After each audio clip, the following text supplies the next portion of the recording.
everyone, and a very warm welcome to our special Christmas episode of Brit Chat English. I'm Margaret, your friendly host from the heart of London, where the streets are twinkling with fairy lights and the air smells of mulled wine and roasted chestnuts.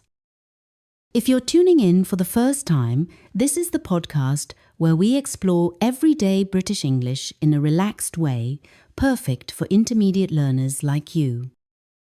Today, we're chatting about Christmas in Britain, or as we say here, the festive season.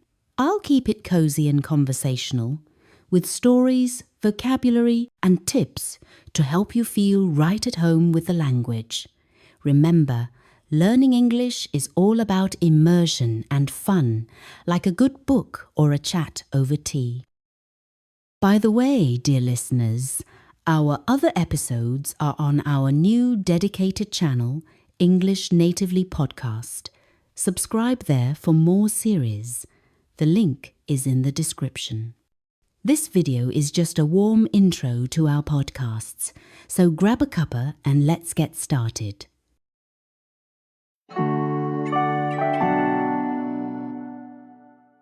First off, let's talk about what makes Christmas so special in the UK. It's not just about presents and parties. It's a time for family, traditions, and a bit of that famous British cheer amid the winter chill. The word Christmas comes from Christ's Mass, but these days it's celebrated by folks from all walks of life. In Britain, preparations start early. Think Advent calendars, those little doors you open each day in December leading up to the 25th. If you're living here or planning a visit, you'll notice shops bursting with decorations from November onwards. Vocabulary tip. Decorations, or decos for short, include things like tinsel, that's the shiny stringy stuff we drape over trees, and baubles, those colourful glass balls that hang from branches. Now, imagine this. It's Christmas Eve and families are bustling about. Children hang stockings by the fireplace, hoping Father Christmas, that's our name for Santa Claus, will fill them with treats. Unlike in some places, we don't say Santa as much. It's Father Christmas with his red suit and jolly ho ho ho. In my family, we always leave out a mince pie and a glass of sherry for him, plus a carrot for Rudolph. Mince pies are these sweet pastries filled with mincemeat. Not actual meat, mind you, but a mix of dried fruits, spices, and sometimes brandy.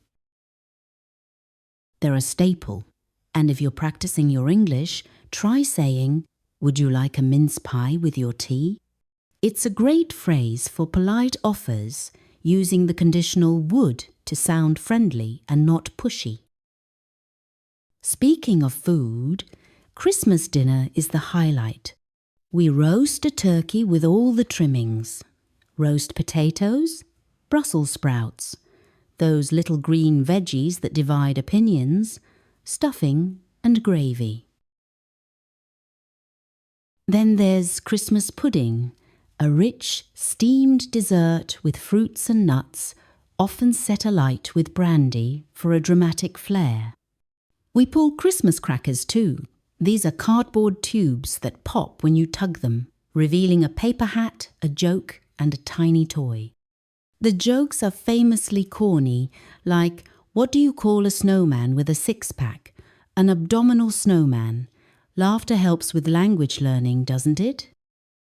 It relaxes you and makes words stick better, as per those input theories from linguists like Stephen Krashen. He talks about comprehensible input.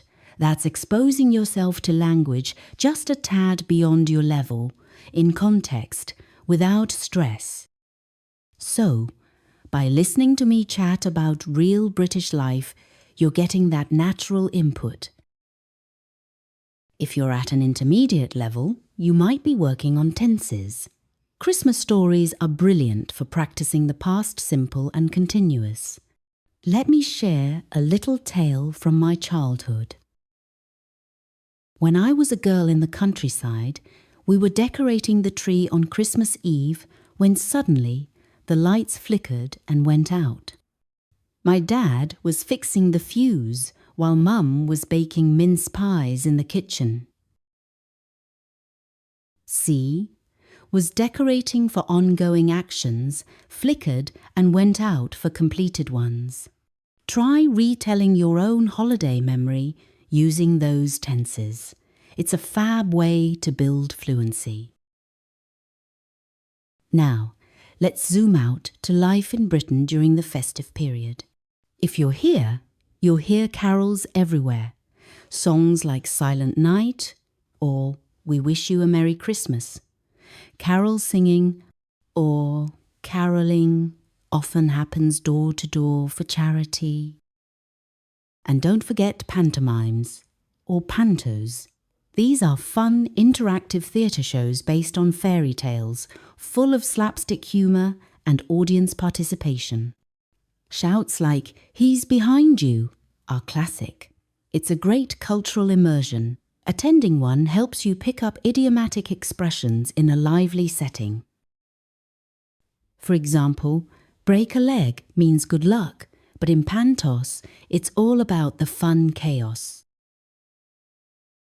Boxing Day, the 26th, is another biggie. It's a bank holiday, that's a public day off, named after the tradition of giving Christmas boxes to servants or the less fortunate. Nowadays, it's for sales shopping, football matches, or leftover turkey sandwiches. If you're learning English for daily life here, know that bank holiday is key vocab. We have several throughout the year. Phrases like "I'm off on Boxing Day" mean you're not working. And weather-wise, it's often drizzly or snowy, so pack your wellies, that's Wellington boots, and a brolly, our word for umbrella. To make this educational, let's build some vocabulary around shopping and greetings. Common phrases: Happy Christmas, instead of Merry Christmas in some regions, though both are fine. In shops, you might hear, "Are you all set for the festivities?" meaning prepared. New words: eggnog, a creamy drink with eggs, milk and nutmeg. Yule log, a chocolate cake shaped like a log. Reindeer for Father Christmas's helpers. Repeat after me. The reindeer pulled the sleigh through the snowy night. The reindeer pulled the sleigh through the snowy night. Practicing aloud boosts your pronunciation and confidence, aligning with communicative language teaching, where interaction is key. If you're in Britain, try joining a local event like a Christmas market. In places like Manchester or Edinburgh, they're magical with stalls selling handmade crafts and hot chocolate. It's a chance to practice small talk. How's your Christmas going? Or, what's your favourite tradition? These questions encourage natural conversation, helping you move from passive listening to active speaking. This festive season, immerse yourself in English media. Watch a British Christmas film like Love Actually, or listen to carols on the radio. It'll provide that meaningful input without feeling like study. Thank you for joining me, dear listeners. Wishing you a cracking Christmas and a brilliant New Year. If you've enjoyed this, subscribe to our YouTube channel for more episodes. Drop a comment with your favourite British Christmas word. I'd love to hear. Cheerio for now and take care.